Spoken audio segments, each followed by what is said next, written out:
дәстүр бар.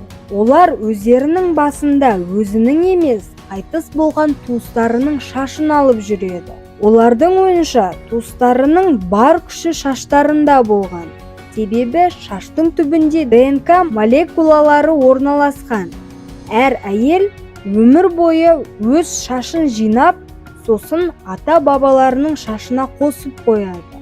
Осылайша шаштары атадан мұраға қалады. Олар шаштарын ағаш мүйіздерге орайды. Сосын ол парикті басына киіп жүреді.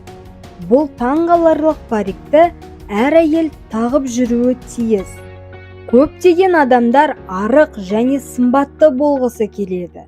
Бірақ тек боди тайпасы емес. Олар керісінше өзіне салмақ жинайды. Бірақ әйелдері арық және әдемі болып келеді. Еркектер қарындары үлкен болған сайын өзін